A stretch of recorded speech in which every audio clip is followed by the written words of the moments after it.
You found the Beards and Badges podcast, the podcast where coffee is strong, beards are questionable, and training is non-negotiable.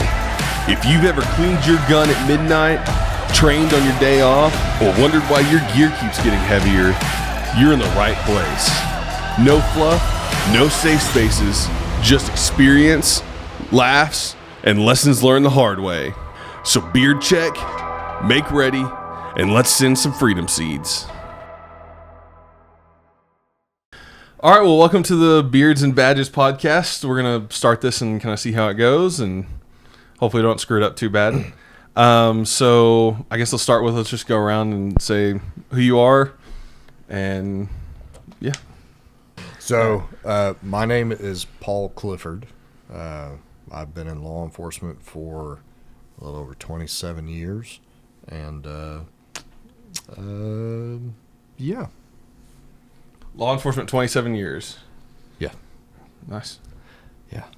It's been an interesting ride over the years. Maybe I should have done your intro and you did mine. Maybe. But no, so I guess throughout my career, oh my gosh, this is so freaking You're doing great. You're doing good. So I throughout my little over 20 years, I've been involved in training in some way or another, mostly with firearms, tactics, and then just regular patrol and different aspects in law enforcement. Helped teach at the academy for a little bit and stuff like that. So, but yeah, that's. How long have you been shooting in general? Like, what's one of your first memories of like shooting? When I first got in law enforcement. Really? Yeah. Oh wow. Yeah. I was 21, just turned 21. I'd never had a gun before, and so yeah. Wow. So it was a Glock 19, I believe. Yeah. And then everybody's first gun, I think. Yep, It was well, and I remember the first time I put my hands on a Glock, I was like, I don't like this gun. Yeah. And then my first issue gun was a SIG P220 45, and that was a good gun. And then whenever I got into SWAT, I transitioned to the HK USP 45. Oh, sweet. And I fell in love with that gun. And then went back to Glock and carried Glock for 20-some years, and recently switched to Walther because that is a fantastic weapon system. Great pistols. Great pistols. So, but yeah, that's just a quick overview. Yeah, we'll get into more of that here in a little bit, but okay. You know, fun fact, I had a Glock 19, my first gun too. Yeah. That was the first time I realized how small my hands are. Was it too big in your hands? Yeah, it's a Really? brick, man. It is a brick. Yeah. And even back then, I mean, there's no difference between a Glock back then and a Glock today. No. Not really. They keep No. the same frame. That's More right. numbers yeah. and Now letters. letters. Yeah. You get the Gen Z and the what are they up to? Gen Those ones is it Well, the it's new 5 one? and now it's V. Gen V, Roman numerals. Yeah. So they ran out of numbers, Yeah. so now they just do Roman Yeah. numerals, which is a number. Yeah, now you can't put your switch on there anymore. Supposedly. Yeah, actually, seen a bullshit. video. Supposedly, Yeah, supposedly no, they just I've fixed seen it. a They're video like, of yeah. a guy like, yeah, you're not supposed to make these. Yeah. So, Well, I love now that they were like, everybody was like, okay, that's cool. Well, Remington came out with their Glock clone, and it does the same thing. And so all those Glock switches that they hadn't sold yet fit on the other one, and they're Yeah, like, oh, that's okay, perfect. whatever. yeah. Remington Whatever. came out with a Glock clone. Isn't it Remington? Somebody Not did. sure. Oh, I think it was Remington, and Magpul came out with one. I believe him. Remington Modern problems. should stick with rifles and shotguns. Yeah, Oh. probably so. That's like 511. They should stick with gear and stop making shoes. Their shoes are horrible. I've never tried them. They're horrible. Yeah, they wear out fast. Yeah, They're comfy for a short time. for a short time. Yeah. Yeah. All right, well, intro yourself. Well, my name is Brent Smith, and I have been in law enforcement for 9 years now. Spent 7 on SWAT, and I've always been the training guru. I've always kind of bugged my brass about just keep going to stuff. So I've been through a very wide variety of training, but it was all beneficial, and it all kind of honed in on what I like best. So Yeah. yeah, What do you like best? shooting. Yeah, It's fun. yeah. Well, I'm Aaron James. I am not cool like these guys. I just like shooting. I actually do media and stuff at a local church, and yeah, but I've shot my whole life. I mean, my dad got us shooting. I mean, as soon as we could hold a gun, basically. I worked at a gun shop for a little bit. That was a fun, interesting experience. Definitely learned a lot. Definitely saw a lot of junk from just people being dumb, but which I'm sure you guys have plenty of stories about. Scary.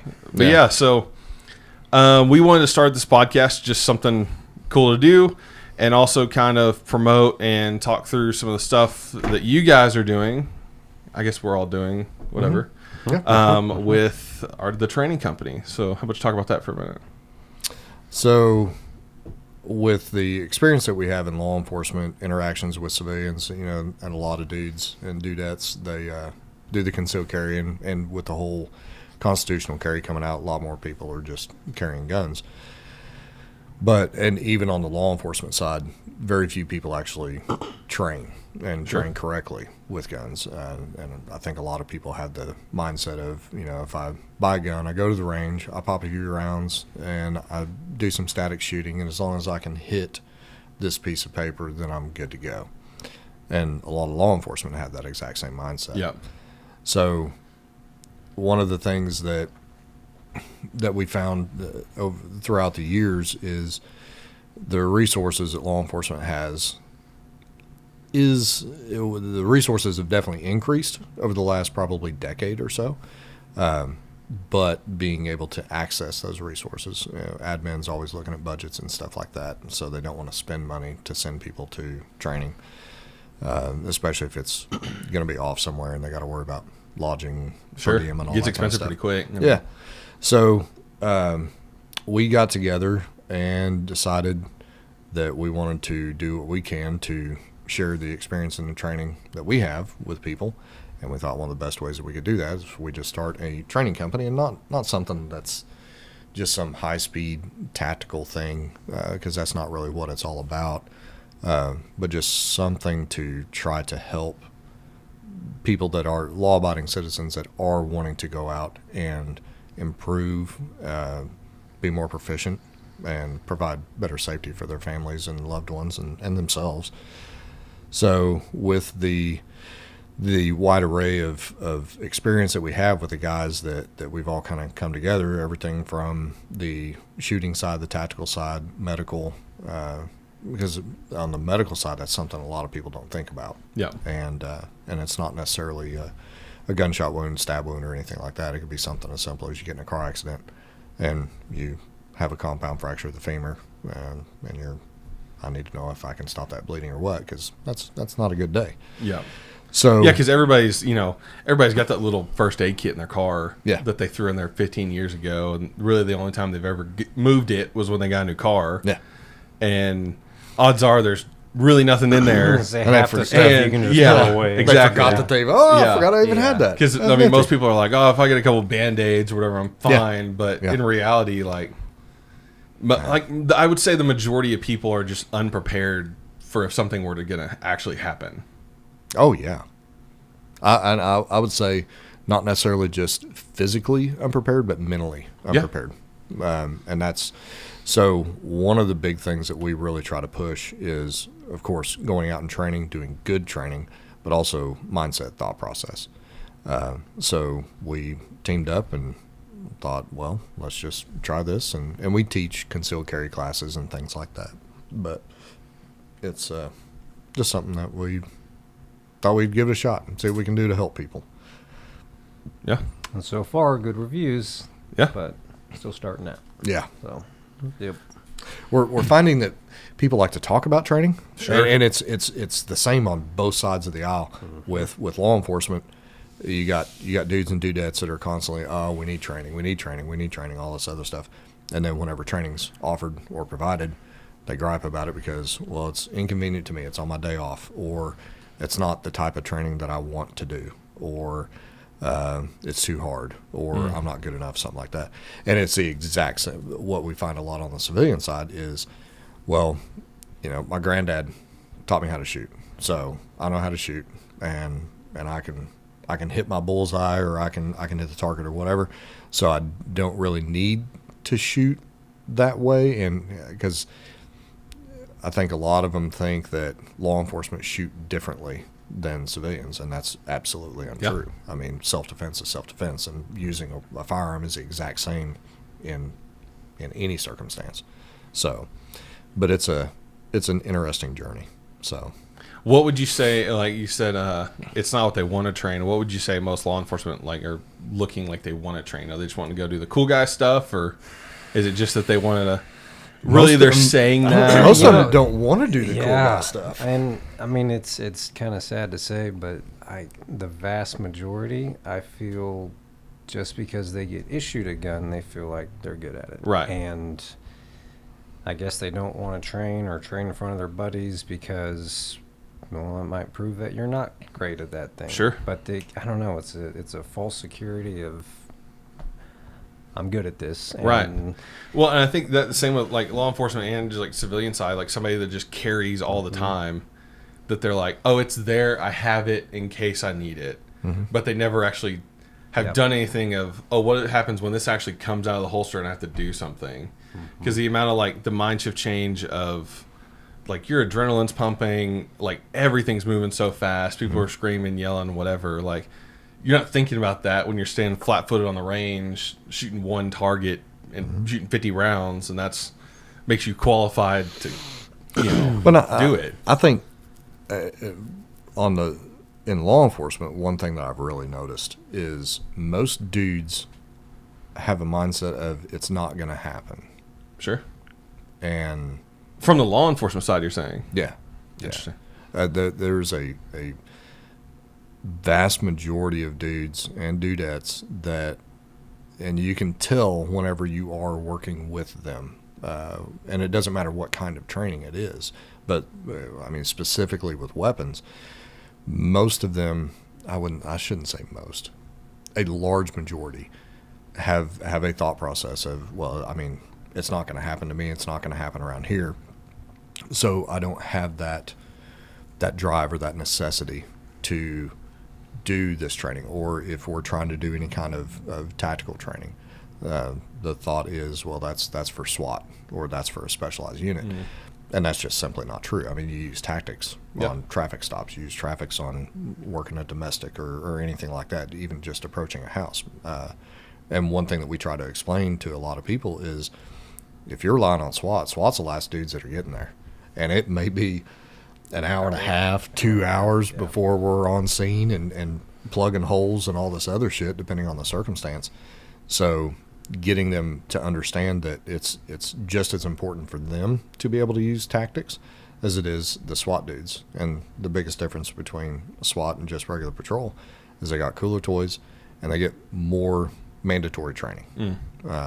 But that's just something that I've noticed over the years. But I don't know, what about you? Yeah, no, I agree. It's, I don't know, what I like to compare it to is defensive tactics, hands-on. How many people have you seen, as far as you're talking about physical confrontation, a fight or something, they're like, or when it comes to training, they'll be like, oh, well, I'll just see black and they got that self, I don't know, it's a false sense of hope, but then you actually do it, and those that don't train, it shows, and it's like, man, you're not ready. And I mean, it translates over, I think, for all training and especially shooting. Yeah, I think there's a lot of people that have that mentality of if I ever got in a street fight, that there's gonna be some sort of rules to it, or a organized boxing match, something. I'm like, no, I'm ready. There is no rule. Whatever happens is fixing to happen. Buckle up. Yeah, I mean. That false sense of security of either just having it on you or in the moment I'll be able to do it is crazy. And that's another rabbit hole you could go down as far as just defense. I mean, because last thing, we as law enforcement want to do is, have to draw our guns and, use deadly force. And a lot of it's going to be hands-on. Well, those that don't train that stuff, well, that's what you end up resulting to. And it's train jujitsu. It's a superpower. Yeah. Yeah. And one thing that I've noticed over the years is there's been a higher push to the de-escalation, which absolutely we need to do what we can to de-escalate. But one thing I've noticed is dudes are taking that de-escalation to a whole nother level to where they're actually creating a more unsafe environment by taking so long to try to de-escalate, and they're afraid to go hands-on. I think jujitsu is actually a form of de-escalation. Oh, yeah. Because you can tie someone up without absolutely no injuries, not hurting them whatsoever, and the day is saved. That's quicker. Yeah. So, Like when I first started, we taught this thing called PPCT, oh, pressure points control tactics. Yeah. That's How'd that shit that never, ever. No, it was not a good thing. And even back then, because every single fight ends up on the ground. Mm-hmm. So, and we actually teach, our takedown tactics. Everything is taking somebody to the ground. So why are we not putting more emphasis on what happens when you get on the ground?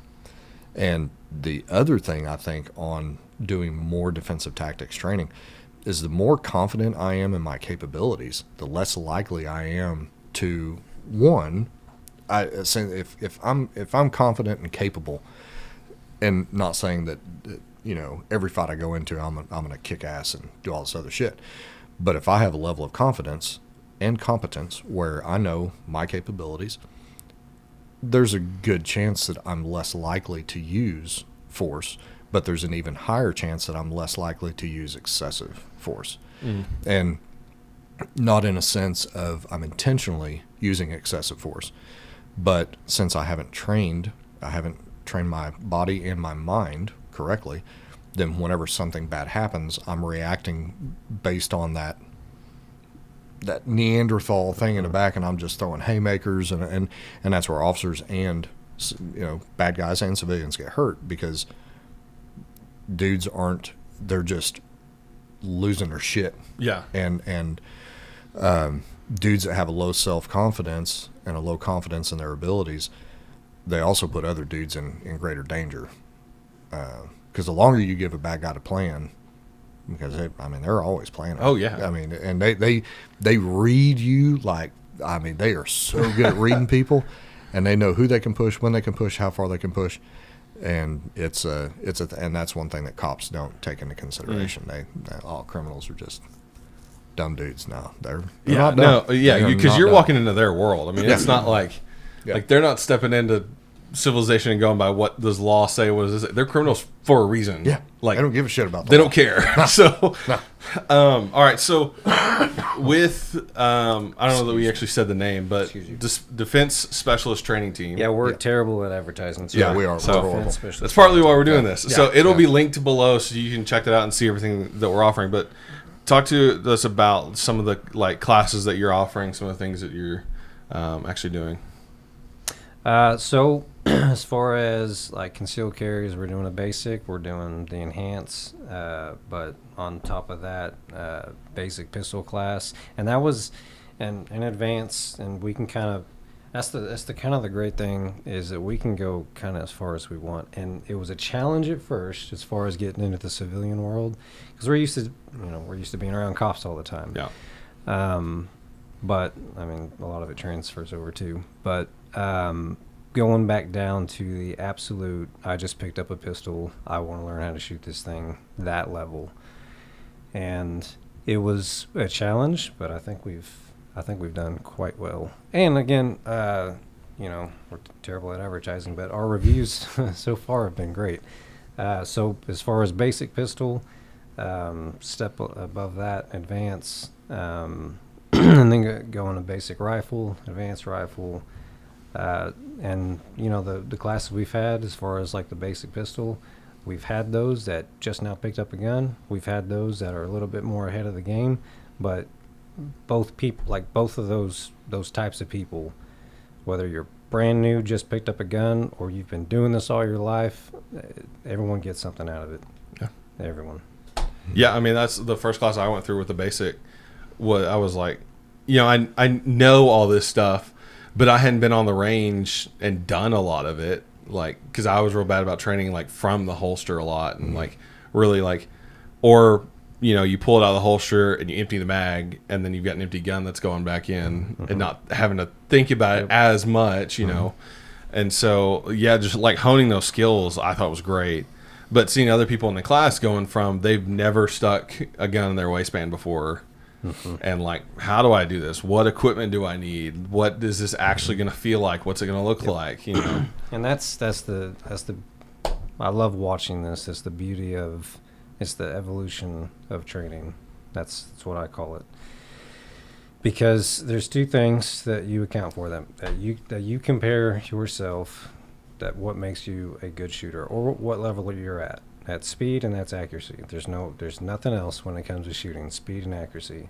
You can be the best accuracy shooter, you know, doesn't matter, but if you're taking 5 minutes to do it and you got someone with speed who can just mag dump and they might get 3 hits, well, you're going to lose that gunfight. So speed and accuracy, that's what you build to. There's a time to be accurate, there's a time to train that, there's a time to train it, and then, time to train speed, and then there's a time to put both of those together, because that's the ultimate goal. You got to start putting those together, and then you got to make the training practical. Everything's got to be practical. You can be super fast, you can be super accurate, but if you don't train under stress and getting a real life practical sense of it, you're doing yourself a disjustice. Disservice. That's the word. Disservice. So it's, man, I love the evolution of that training. Yeah. And it's also with that, so there's basic, advanced, and then now we're doing red dot, right? Yep. Which has become a thing. I mean, both of y'all have them on yours. I've got them on mine that I carry. Yep. And then basic rifle. The red dot was a weird transition for us. Oh, I'm sure. And it actually, several years ago, one of the medics on our SWAT team, we got, they're part-time deputies, but they're entry medics for us. And at that time, they were required to carry their own weapons and stuff. And one of the medics had a dot on his pistol. And we used to give him so much shit. Yeah. You cheating motherfucker. And we'd be up there and we'd be trying to shoot it. And we're like, you can't even see this fucking thing. How the hell you're going to spend more time trying to find this fucking dot? All this other shit. Yeah.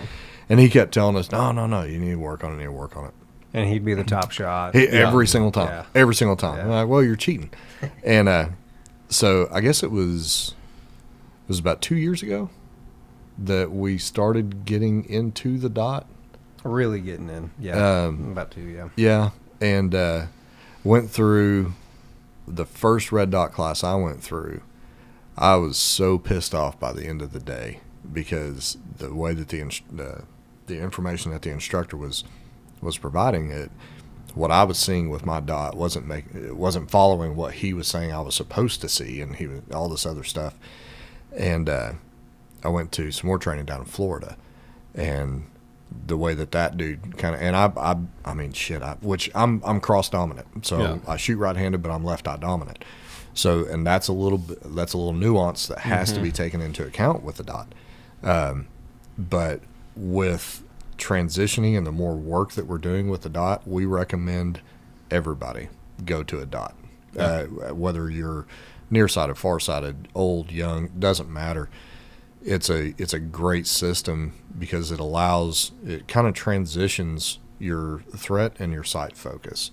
So I'm able to maintain 100% focus on my threat, and that dot just hovers there. And it also gives me instant feedback.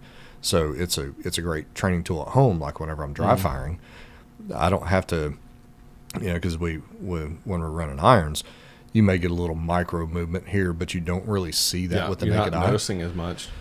You see everything with that dot. Yeah. So when you're dry firing and pressing that trigger and that dot's kind of, okay, cool, I need to adjust my grip here, more pressure here, all this other stuff. So it is a fantastic tool. It will not make you a better shooter, but it definitely provides you the opportunity to see what is going on with that weapon and what you're doing to that weapon whenever you're pressing. My dad's cross-eyed dominant as well, and he shot mine several times, and he's been like, I don't get this at all. And like, so I'm trying to help him out, like moving over and like, hey, you gotta really focus on it this way or whatever. Yep. And it's just funny to watch him like and just get so pissed and be like, no, just give me my irons out the back, like whatever. Oh, dude, there have been times where I wanted to throw that damn thing. Yeah. And it was one of the dudes that we shoot competitions with.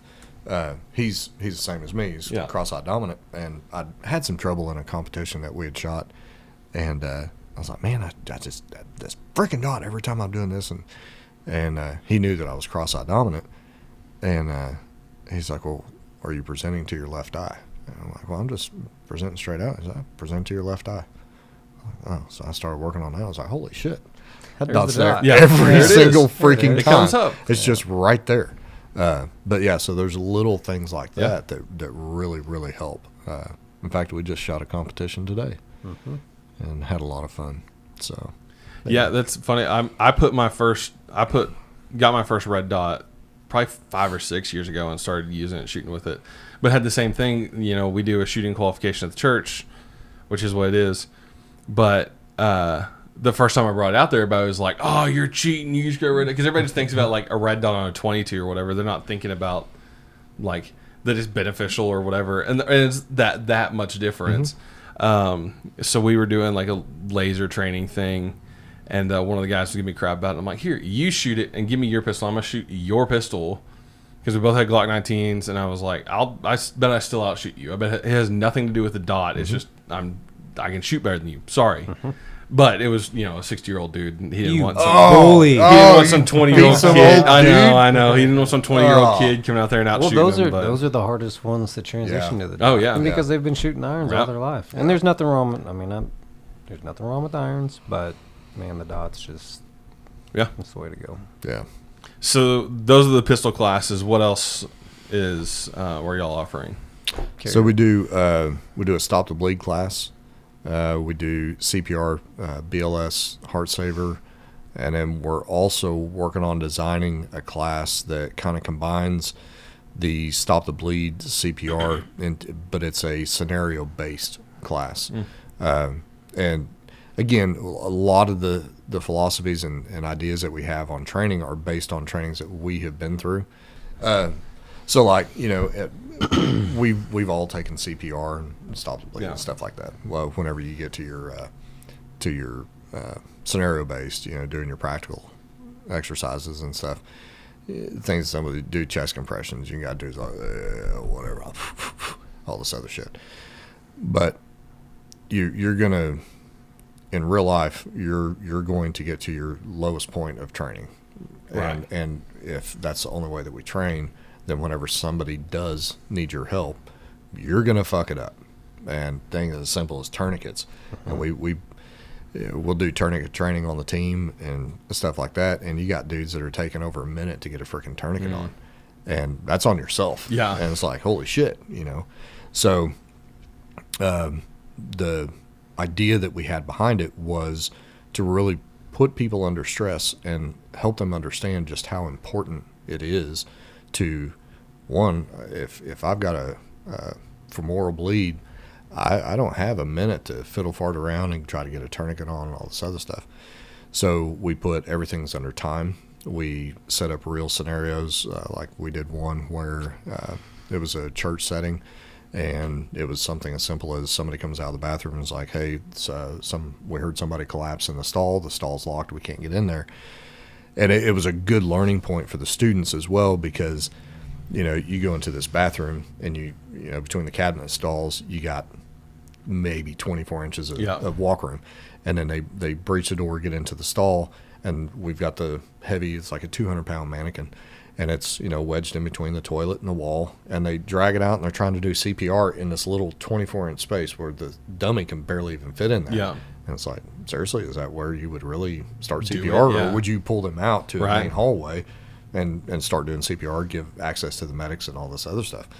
So it's proved, it kind of helps open people's eyes to that, and on the law enforcement and the civilian side So we haven't really figured out a name for it yet, but it's so we do that kind of stuff.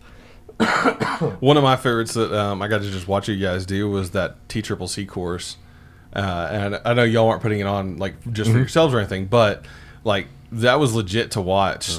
Be like, hey, we're in full kit, we're running out there, and like just the different scenarios, carrying people out, dragging guys across, Packing 40, 50 wounds. yards, packing wounds, putting tourniquets on, holding the wrong mag in a gun to make it shoot, and like, just whatever it takes, like, but being in a more realistic scenario of what actually is going to happen, not. And I think that's a cool way of saying it. What is going to happen, not what could happen. Because I think a lot of times we just talk about like, oh, this could happen. Like, no, odds are anymore. Like, it's probably gonna. If you can dream it, it's gonna happen. A high probability.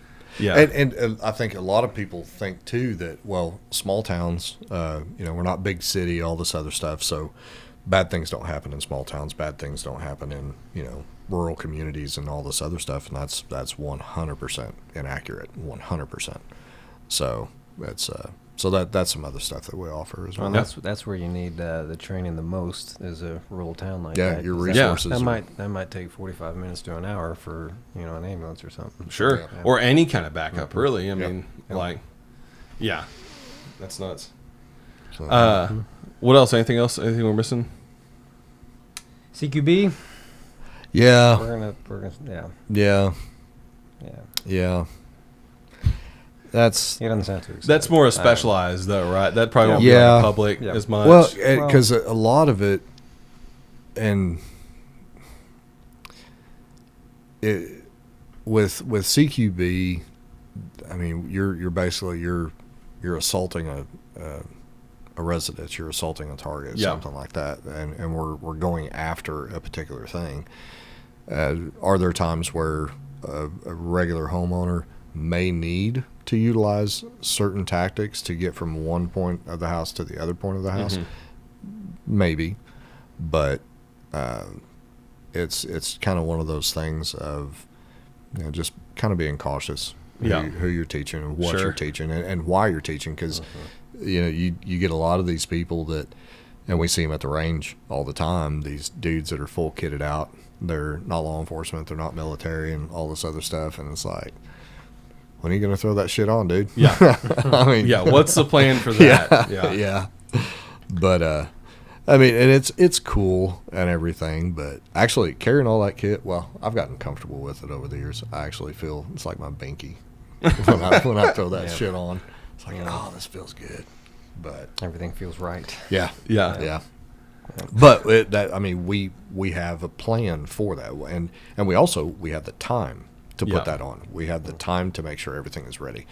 We have the time to make sure that I've got all of my mags, that I've got my comms, I've got everything that I need. I've got time. Yeah.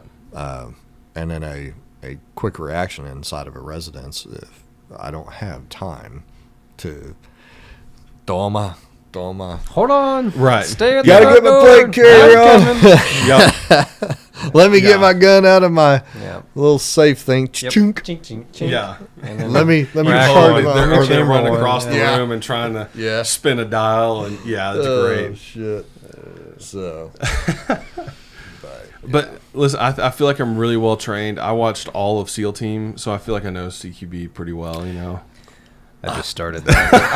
And I love it. what episode are you on? Oh, I'm still in season 1 because there's like 22 episodes. I think I'm on Yeah, they're long Yeah. seasons. And there's like a lot 17, of it. Well, 18 yeah. right So now, I started watching that. So I was down sick a couple of days ago, and I didn't have anything to do, and I just finished watching the new season of The Witcher, and I was very disappointed in it. But man, it's just Henry Cavill freaking banged it with that. Yeah. Yeah, I thought he did a great job. I didn't think what's his face did terrible, but Yeah, but you get used to a particular character or a particular actor, and it's like, man, you just totally ruin this. But he did good. But sounds like a little man crush. But Smith had told me, he was like, I think we were at last week or something. He was like, you watch SEAL Team? I was like, no. oh, I That's actually not got bad. roasted. The reason I started watching it because Yeah? one of the guys I worked with on the team with me, he was like, he said something about the episode, and I was like, I've never watched that. And he was like, what? He gave me so much crap, and so he was like, So I started, and it's fun to put on. Yeah. I'm on episode 18. Are you, what the crap, Dude, Of the first season? I was I've down. been watching it. I was and down you- for like a day and a half, and I couldn't sleep one night, so I just freaking kept going. Man. Yeah. So, it's like, Well, that's whatever. actually why I haven't been sleeping all that much. Because even like, dude, I got home yesterday. I was dog tired. I was like, I'm gonna go to bed early tonight. Put on an episode. I got to bed at like 7:30. Yeah. Well, freaking 10 o'clock rolled around. I was like, I can do one more episode. Yeah, I got one more in me. It's all good. So which one are you on? I think 18. I Are think I you? just finished 17. Which one are you on? I haven't watched the newest season, but that's all I'm How many seasons are there? like a dozen now. I Holy mean- shit! How much Yeah. time do you have on your hands? Oh, That's this like- is over that's years. like- Well, Like, yeah, no, it's this been came out this for came years. out for a while. Oh, I mean, this came out ago. and like it We're started behind. like We're behind the curve. probably 2015. Like Oh, so yeah, you've it's had been out time. for a while. Okay, Yeah, yeah. okay. Yeah. I was like, that's like 6 days worth of. Oh, it's a lot. Just- Yeah. Oh, yeah. There's people that do that though. Oh, 100%. Kind of nice. I would be so bored. Must be nice to have that much time. I can't do it. I Dude. can't just like lay on the couch all day. No. After like 2 hours, I'm like, I have to do something. And your even if it's just back starts tinkering around, hurting? yeah. Oh, Yeah. dude. But yeah, I mean, I watch that, watch all kinds of YouTube videos. Teaches me everything I need to know, right? Yeah. Yeah. Yep. It sure does. Yeah. It gives you an idea of wow. Yeah. There was a guy the other day that I was talking to, and he was telling me that some company that he likes had a Black Friday sale on a plate carrier and plates. And he was like, dude, you should pick one up. He goes, they've got 2 for $1 if we both go in on it. I'm like, Hell yeah. hang on. Why do you want to buy discounted plates? One. Yeah. And 2, I'm not spending my money on that. Because if I ever really, really needed one and like we were in that bad of a scenario, there are plenty of Yahoos out there that I'm pretty sure I could take. Like, Probably. Yeah. Yeah. like sorry, but I'm probably going to loot someone else's before Yeah. I go spend $500-$600 on a carrier, not even plates. That's apocalypse. That's apocalypse time, and Yeah. And That's it- all no yeah, rules. It's not what I have on my tickets. No. Yeah. And you need to have a plan. Yeah. And but yeah, no. Not that we're don't- in the end of the world conspiracies. Yeah. But you got to get. You gotta have some idea, yeah, and be willing to you do never it. know what. Yeah. These go. What level? I don't know if you want to talk about this. Maybe surely you can. What level plates do y'all have in yours? I run level 4 4. ceramic. Yeah. Yep. That's it. Okay. Is that like a standard issue, or I mean, is it just like what you've gotten or picked up, or? So it depends. With my agency, I can tell you this is patrol. Obviously, we have the level for patrol 2A. 2A, not rifle rated, all that stuff. The plates they give them is usually the steel, which is good. It does Sure. It works, but it's heavy as shit. But the ceramic is awesome. That's what the team has. And I've got 2 sets now. My agency, we our patrol dudes run the level 4 ceramic Wow. plates Yeah. with level 3A side soft. Oh, sweet. So you So, got full Yeah, sides and which is everything. awesome. Yeah. Yeah. Yeah, and that was one of the decisions that I had discussed with our administration. Of one, I want a multi-hit. Sure. If I can get Sure. it, and with technology the way that it's progressed, those freaking like our new kit plates, 3A soft armor, it weighs 15 pounds, which Yeah. is pretty nice. Easy. Yeah. But also it's easier to keep clean. And Okay. that's one, because most agencies go with an outer carrier now, Yeah. instead of under the uniform. And you get dudes that, cops are just, they're just lazy. A lot. You guys just But- not wearing it or what? No, they wear it, but as far as maintenance, keeping it clean, And then they look and- like a hammered bag of shit. dicks. Yeah, bag of dicks, Yeah. yeah, that's It's- all it is, yeah. So with this, just running a plate carrier with the ability to run 3A soft armor, it's a lot easier on the maintenance Yeah. to keep that thing clean, because with it being on the outside, we still have a presence that Sure. that we need to keep up, and a certain professional appearance. So getting and with that that soft armor over time, because typically they'll wear out. Well, they should only wear them for about 5 years, but some agencies have to go longer. But over time, that material starts kind of collapsing up and it gets folded. So you end up with a vest that you've got waves and all this Big other bulge crap. down at the Yeah, bottom. and it's, Yeah. and they, then you got dudes that, whenever you're sitting down in your unit driving around, your mag pouch may peel up this one side. So now we've got a little Flap going. flap going on here. So it's just Yeah. and So we it kind of depends on the agency as far as like what the standard Yeah. is for it. Yeah. I mean, okay. Yeah. Gotcha. And And most, do you have most the don't ability? run plates. Most don't run plates. Man. Most don't. Huh. Oh, piss yourself. Do you have the ability to like swap your plates out? Like if you decide, hey, like if they issue you a 3 and you're like, hey, I want to get a 4 ceramic because they gave you steel or something. I don't know if it's technically allowed, but I Yeah. know of those that have, and No. Yeah, I mean they would have to like because you got to dig in to get that. That's not just like a hey, let me see that real quick. Like No. you got to take it apart to see it. But okay. And also those freaking steel plates are if you run they're four heavy. if you Yeah, run yeah, four 4A steel plates, Yeah. good freaking grief. Right. I think they're like almost 14, 18 pounds a piece. Yep. Man. Something like that. They're and to wear that because we run 12-hour shifts. Wearing that shit for 12 hours. Oh, I'm sure. Yeah. Damn. dying. Yeah. Damn. Yep. In fact, I did a test whenever we got our new kit in. Somebody picked one up. They're like, man, that's heavy as shit. And I looked at all the specs and everything before we did the ordering, did the calculations. And I was like, shoot, this weighs less than 16 pounds. This is freaking nice. And some of the dudes were coming in, they were picking it up. They're like, man, it's heavy as shit. I'm like, how much do you think it weighs? I'm like, 35 pounds. Oh, okay. the closest anybody got was like 25 pounds. Yeah. So I had some scales. And I said, all right, this weighs less than 16 pounds. They're like, there's no freaking way. So I put it on the scales. Like, holy shit. Like, yeah, maybe you should start going to the gym more because you, holy You don't just shit. take theirs off and be like, dude, yours weighs more than yours Yeah. right now weighs more than Yeah. this. Like, Yeah. man. So, And then y'all are both running Walters on duty now, right? Yes. yes. Yeah. We run the Walther PDP Professional. So it's a full size 4.5 inch barrel. And we run the Acro, the Aimpoint Acro, which that's the optic I prefer. That's what I run on my personal as well. What do you run? PDP Pro Compact. I thought you ran the Pro SD, Oh yeah, sure. the threaded barrel. Yeah, I'm not a huge fan of the threaded barrel, but Really? Mine gets loose a lot. it was just like I'm not gonna put a suppressor on it. Yeah. So. Really? But that's Yeah. what they went with, and absolutely love the Walters. Absolutely the best stock trigger Yeah. and that I've ever. I want to put the Pro trigger in my compact because I bought the compact without it. Do it. And I just need to get it and drop it in there. Do But it. because I love them. I've got the 4-inch compact and I've got the 5-inch full size. And just to have two guns that shoot the same trigger, it's Same awesome. press, Like same press, I've got yep. the same optic, everything. So everything that I look at, whether I'm walking through the woods with my 5-inch. Because I saw I don't know if I told you this. I saw a mountain lion the other day while I was out in the woods. They're not in Yeah. Arkansas. Game and Fish already said they're not in Sure, Arkansas. sure. Then Are you we allowed tell to me say what state we're in?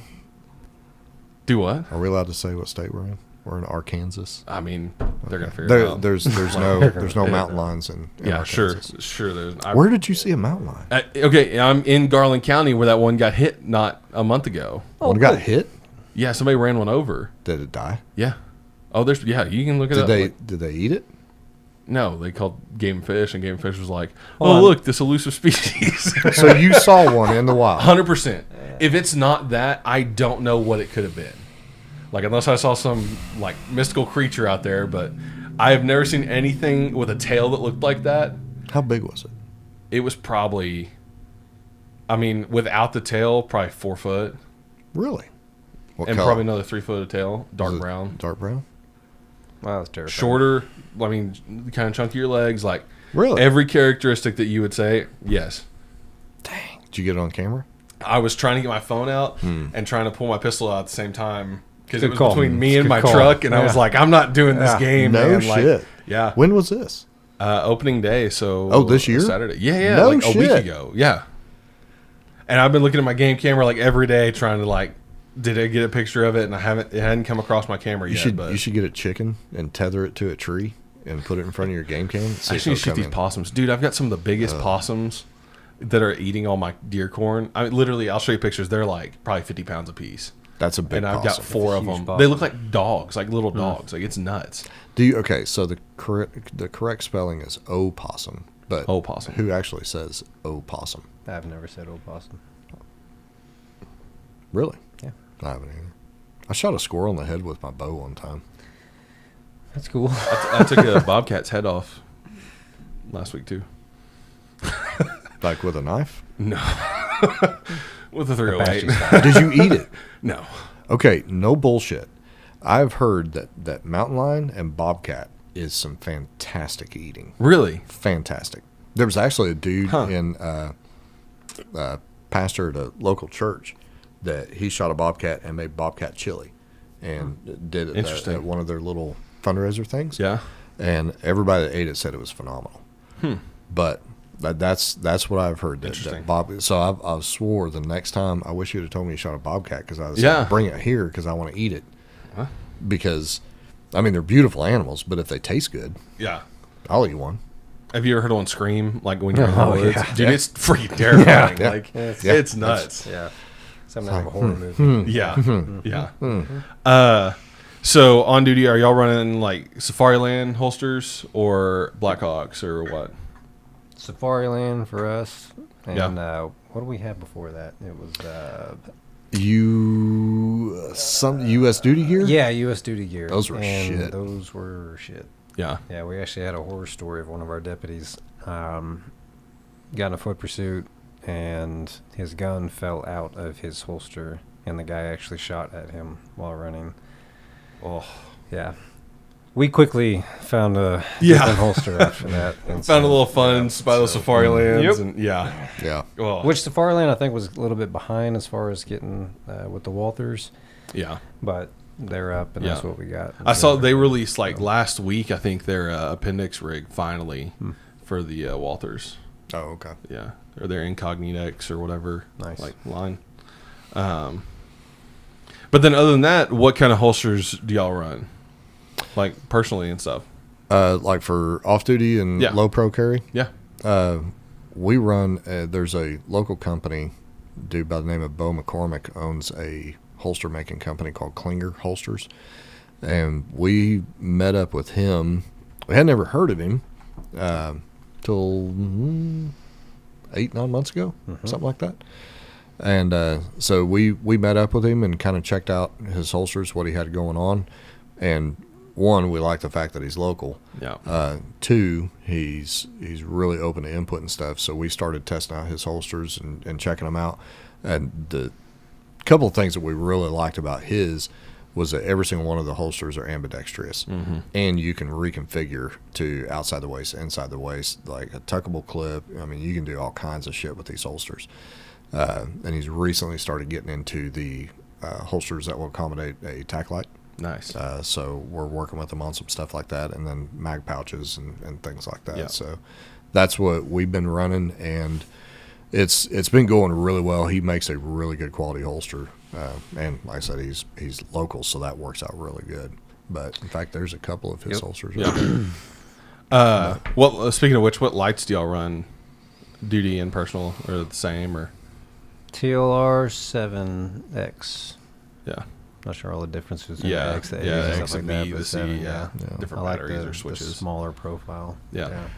I'll still run. But- We run TLR 1 on duty, awesome. and then on a couple of my personals, I run the Surefire X300. Yeah.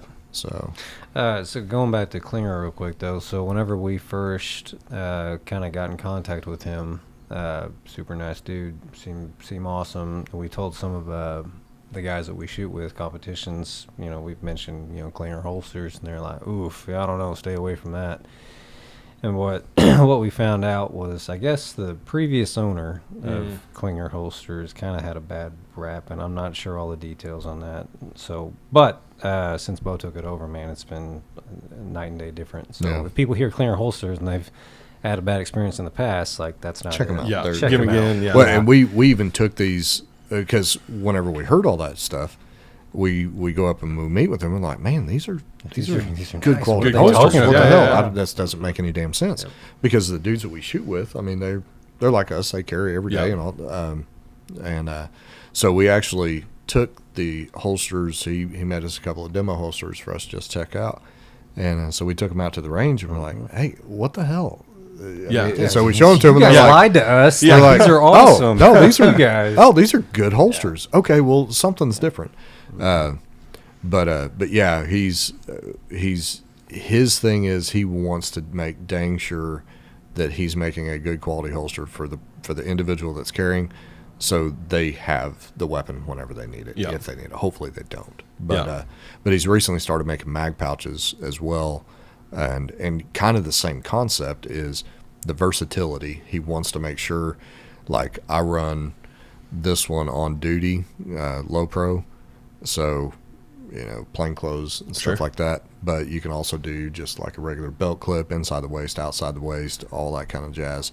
And it's got 4 points of retention rather than just either the 1 or 2.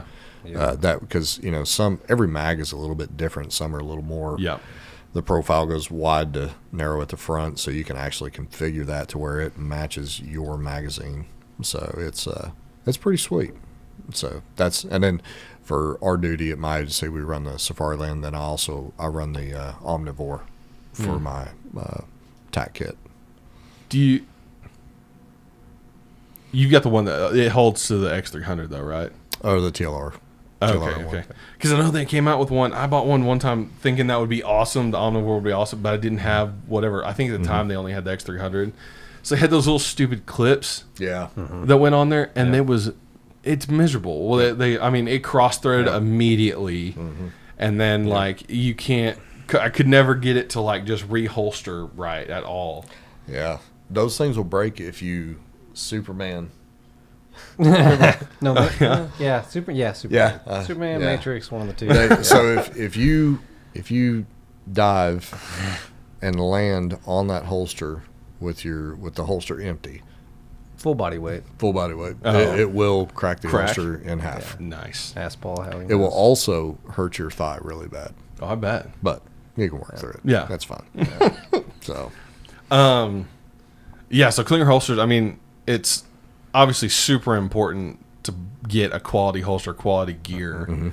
Because I mean, if somebody wanted to, they could go out and spend $500 and think they got everything that they need, and they're just gonna have crap equipment. But buying something that's quality, it's gonna last a long time, and it's gonna be there when you need it, and it's gonna stay where you put it. That's to me has always been super important. Buying you get what you pay for with a lot of firearm stuff and things like that. I mean, because cheap just won't work. no, and I don't know how many off-duty holsters, conceal holsters that Smith has been through. I've been through I know. many. Yeah. Back in the day, it was like Uncle Mike's. Yep. And stuff like that. So, that's We that's still what we see had. Yeah. But, and I mean, they're still around, but you see these advertisements of these dudes. Oh, this is badass and all, and then you start running it, and you're like, well. And the one thing I will say is the whole comfort thing. It's not comfortable carrying a gun. No matter what you do, it is not comfortable. But finding one that is the most comfortable for you, but being able to adapt that holster to your body. Yeah. But yeah, this was something that was like, all right, yeah, this is legit. So, also, do not run a fabric holster. Yes. Do not run a fabric holster, and don't run one of Button those. What the little sleeve holster things? Yeah. Yeah, don't run that. Yeah. No? The first time I went and got my concealed carry in the class, the guy was talking about it, and he, for whatever reason, was talking about how he carries his and carries a backup. And he carried one of those original Ruger LCPs, the super tiny one that was a mile long trigger. Yeah. And he was like, "Yeah, the trigger's so long, I just throw it in my back pocket." There you go. And that's all. Just open, just toss it in his back. I'm like, man, I don't know a whole lot. I'm 21, I've been carrying a whole lot, but pretty sure that's a bad idea. Like, that's one thing that when we started teaching concealed carry, Yeah. the amount of people that that don't even have a Have one? holster. Yeah. Yeah. Or they have that $11 Uncle Mike's that, Yeah. and I hate it because I was one of those guys for a little while. We sold a ton of them. Yeah. I mean, if somebody came in and bought their first pistol, we were also selling them an Uncle Mike's holster because it was Cheap. $12, Yep. and it would be something that would cover the trigger. And it's like, man. And then, you know, one of those people, like 2 months after they bought it, their friend came back in and told us how he shot his junk off because he was trying to practice appendix carrying and decided with to the Uncle use Mike's? Uncle Mike's holster because that's what he had. Do not appendix carry an Uncle Mike. Oh Or my fabric and gosh. yeah. It drives me nuts. That's a way to learn, though. That's a quick way to learn. Well, and if you don't learn after that, maybe you don't need Maybe you it. shouldn't be don't carrying care. one. Maybe not. Yeah. Yeah. I love the ones that you see in like Walmart and stuff where they've got that Uncle Mike's hanging off their ass, Oh, yeah. basically. Yeah. And that gun's just back there Yeah. flopping around They're and cool, shit. man. They're digging in the cooler. They're cool. Yeah. Yeah. That's fantastic. And then another big one was always the sticky holsters yeah. that like didn't even have they were just fabric. They didn't have a clip on them, but they had like a textured feel. So they're supposed to stick to your side, your Pockets, clothing. And I was like, I even get out of my truck and that thing's going to be in my pant leg. Like what am I supposed to do and with this? even if it stayed where it was supposed to. Yeah. If you draw your weapon, eventually it has to go back in the holster. Right. So if with that, I mean, it collapses back down. So now I have to pry that thing open. And if I'm wearing it inside the waist, now I'm having to fight my body and my belt and all this other stuff. And I'm digging around with my muzzle and all this other shit. And hopefully it's not a high stress moment. Yeah. You just got done. Or if with it a is, very hopefully- traumatic Yeah, experience, exactly. and your fingers don't work, and your fingers on the trigger, and you put it in, and Wow. yeah, Oh, did you see that? So there's, I think it was down in Just a desk pop. It's all down right. in Florida. Everyone. Yeah, I think it was somewhere down south. A couple of officers made a traffic stop. The driver, super compliant, was like, "Hey, I am armed. My gun's here." And I've they're like, seen "All it. right, Yep. yeah, go ahead and step out of the vehicle, and we're going to disarm you." And the chick goes up and she starts pulling, and then kapow! Shoots him in the freaking with his own gun. I hope they didn't write him a ticket. Well, sir, we are very serious about our traffic incidents. Okay, did you see that video about- because just a cop shot somebody trying to disarm them like that, or because of what the gun was? He was wearing. Gym shorts, right? Like a gold. No, gym he shorts, was he or- was wearing pants. Oh, okay, so I but saw a he different but one. he had a belt on, Oh, good and Lord. it was an inside the waist configuration, and I think it was one of those fabric Yeah. type holsters. And she had grabbed the grip of the gun and started pulling it out, but there was a lot of tension between the belt and his body. So when she got it to the point where the trigger guard was partially exposed to get a better grip because she was having trouble getting it out, she reaches in and grabs and just Gosh. and then she was just like, "Oh, Whoops! Yeah, great. What'd you do? yeah." Yeah, if it's going anywhere near your femoral artery or any crotch or anything like that, man, use a Kydex holster and a good belt. Like that's the other thing too that I hate is when you see somebody walking around with like some either cheap leather belt or fabric belt or something, and you're just like, okay, come on. It can Hey, be the best holster, but if Yeah, you yeah, got a You belt, you it's flat. actually had in your church group a couple years ago, whenever we were doing some calls with you guys, you had an individual in that group that we didn't take that individual off the line, but we made, because the individual was wearing like the 1980s woven leather, yeah. belt, and it was about 3/4 of an inch thick or wide, and she was running. I just said she. The individual was running I believe it was a Glock 43, but the Glock was so heavy that it would literally flip upside down, to where the Yeah. muzzle Yeah, yeah, was yeah. pointed Yeah. up. Yeah, Yeah.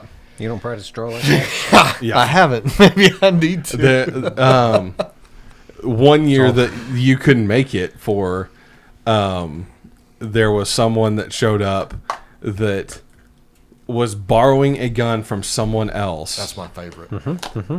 And they handed her the gun in an Uncle Mike's holster, and she was not wearing a belt That's perfect. and was gonna run line. I like it. And I'm like, I like it. man, I like it. like, yeah, some of the stuff out there is terrifying. I mean, Yeah. Well, and that a lot of that goes back to, you know, if you're going to carry a gun, the first thing I need to do is identify why I'm going to carry. right.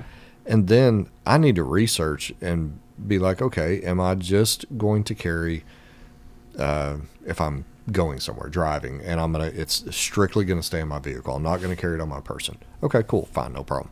But if I'm going to carry it on my person, I've got to figure out because if I screw up, I mean, shooting yourself accidentally is one thing.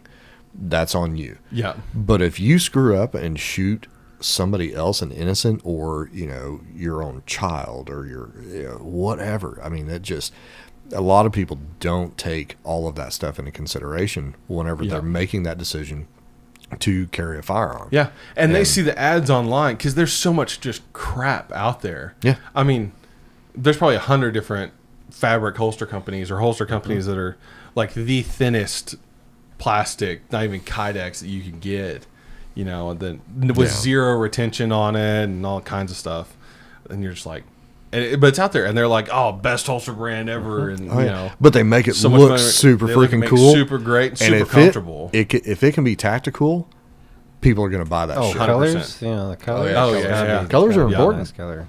Yeah. They're important. But you don't got to break the bank though. I mean, I've fell victim to a couple of holsters. Spent a lot of money. Thought it was gonna be great.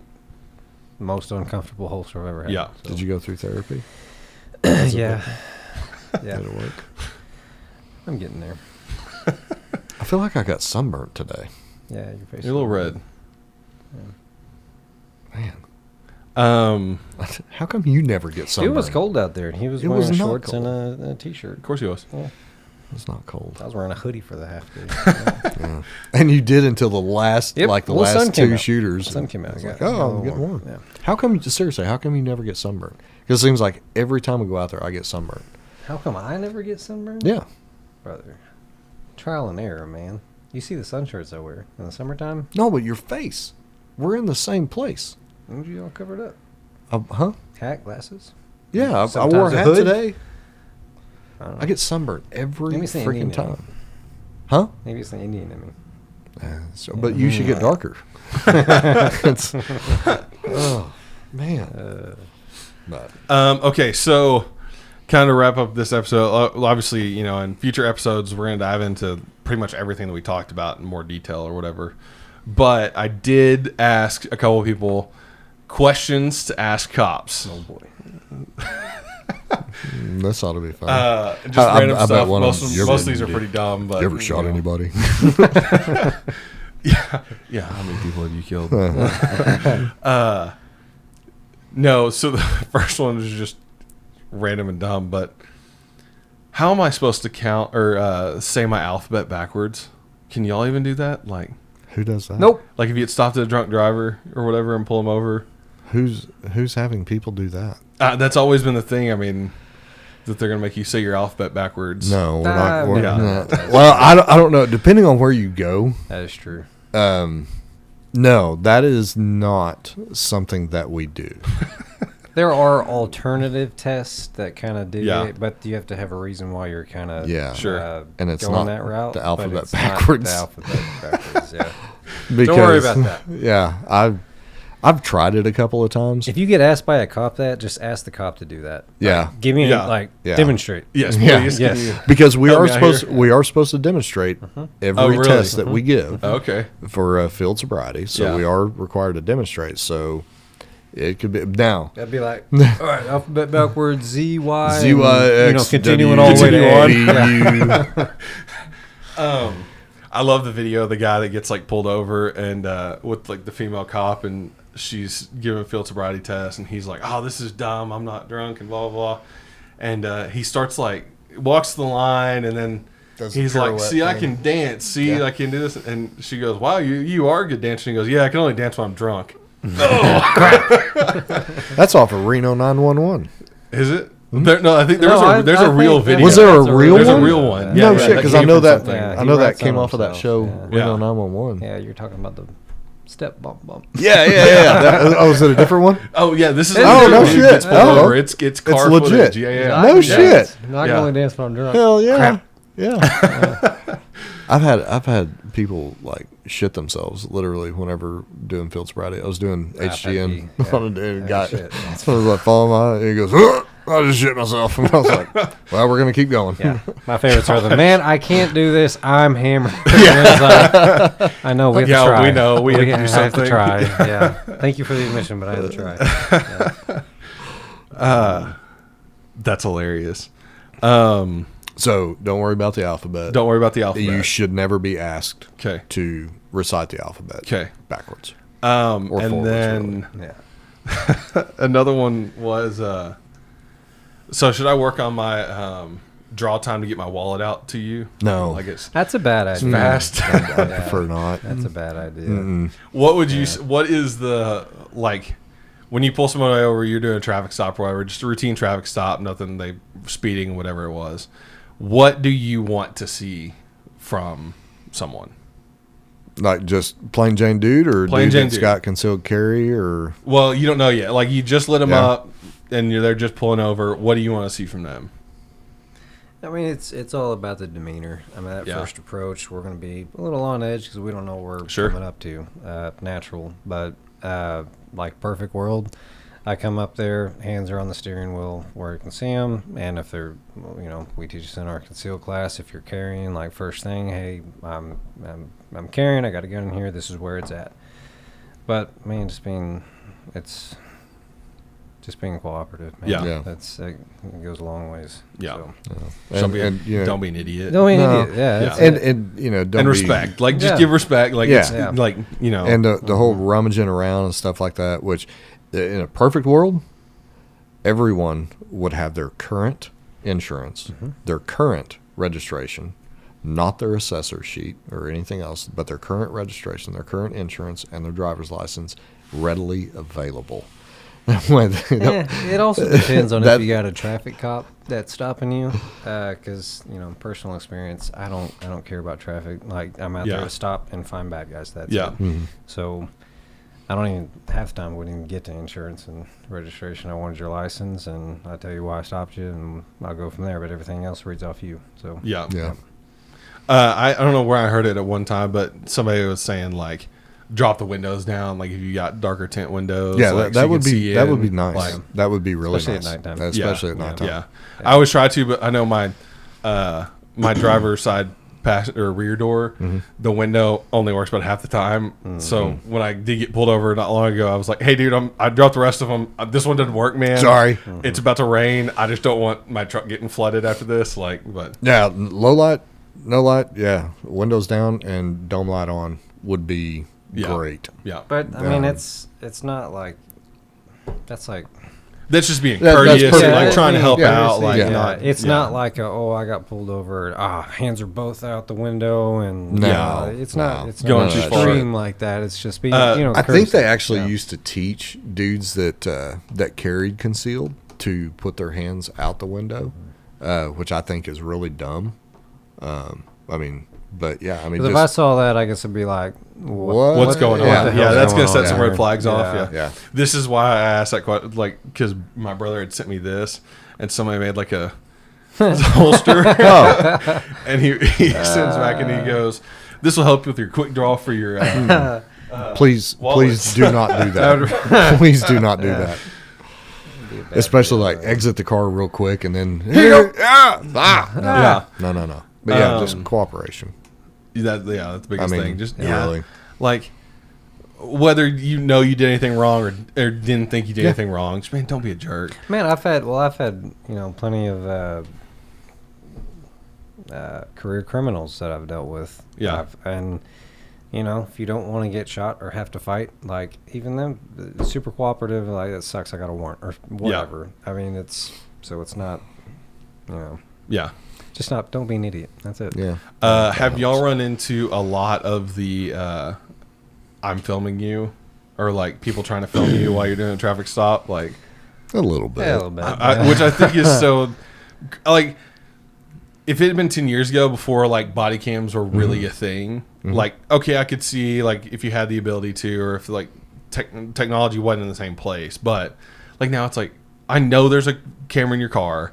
I know you're wearing a body camera. Like it's gonna be real hard for you to get rid of that footage. Like, Yeah. So I don't get it, but I always find those videos hilarious, and you just know off the rip that's somebody that's just not gonna be cooperative the whole time. And the worst ones when it comes to people videoing is standoff situation or something dangerous is happening and you got bystanders that are just pulling out their phones. It's like, get out of the way. This isn't safe. Like, stick around if you want, but something might happen. I don't know. No, I don't really care about. We deal with the local dude that literally every single interaction, he pulls his phone out and he will not start talking, won't answer questions or anything until he gets his phone going, and then he lets us know, I'm recording. Like, yeah, I've been recording this whole time, just waiting on you, dude. Yeah. And I've told him before, I don't care that you. Dude, do it's not not going to give a change shit. anything. It's not going to make Don't it care. Don't care. So, yeah. Oh, back to the traffic stop thing. If you are going to do a digital copy of your insurance, save it in your freaking favorites, please. Yeah, no joke. Dude, I've got people just scrolling. It's in here somewhere. Yeah. Like, golly, come on, dude. Yeah, we just turned a 5-minute stop into a 20-minute because you can't find your phone. Yeah. But, yeah. So when someone does have their concealed carry and you just pull them over, like if for a routine thing, does the concealed carry like kind of give you a little more peace of mind, or put you on edge more, knowing that they have a gun? It's never really kind of either way with me. Yeah. Every time I've approached a car and they say, hey, I got my concealed carry, I don't know, like a lot of it immediately just kind of threat level goes way down, because it's like, all right, you're telling me you have a gun. I don't think obviously you have any sort of bad or ill intentions. Yeah. So yeah. yeah, I'd agree with that. Yeah. I've dealt with a couple of people that have concealed carry that were just assholes. Sure. But I mean, they exist. Yeah. But yeah, for I would say 99% of people, they're like, I got my concealed carry. I'm like, all right, cool. Yeah. And then carry on with it. I've had one experience and I've heard of another experience. I gave mine. I don't remember what I got pulled over. It was like, speeding or whatever, and I gave it to them, and they immediately almost like freaked out, like took 2 steps back, got behind the A pillars, like from like almost behind me, and I was like, I'm totally being cool. Like, I don't know what I did to set this off, but like, I'm right here. There's your hands. Yeah. Well, you got that horror story about give me your gun. Oh yeah. That was if you tell an officer, if you get pulled over on a traffic stop, and you tell the officer, trooper, deputy, whoever, hey, I got my concealed carry and stuff, and the trooper, officer, deputy goes, yeah, hand me your gun. Don't do that. Yeah. Okay. So that was the other story. One of my dad's guys that he works with had that happen, and the officer. That's the same story. It came from you. Sorry. Go ahead. Okay. I don't know. It happened to Was it a different one? a buddy of mine. Because they took it out, dropped the mag, and shucked every round out of it, and set it on the top of the car. Move. And then goes back, runs the traffic thing, comes back, and just hands him a handful of bullets. And he's like, okay. Like, which in my mind, I'm like, I don't want to even if you're telling me to, I don't want to be reaching for my, like, I'll get out of the car and you can come get it if that's what you got to do. But I'm not touching my weapon while you're standing here. Like, because I promise you, even if you're not super proficient, you're going to be faster than I am to get this thing out. Like, no. Man. I think that was like, if I got told that, like, that's awesome. Like, I want to see people carrying. Yeah. Very pro. Well, because that means you've gone through the background checks. You've done at least some sort of, class or something. And I typically tell people, don't show me yours. I won't show you mine. We'll have a good day. That's it. Yeah. But, just and it's the same thing that I do, and I tell everybody else. If you are carrying, let us, I've got my concealed carry. This is where my weapon is located. And if you're appendix carrying or whatever, I'm carrying appendix. My ID is in my left front pocket or whatever.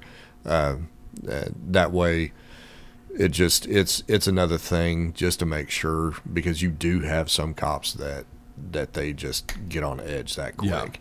And if you reach into into your pocket, and all of a sudden they see the holster and all your hands right there next to the gun.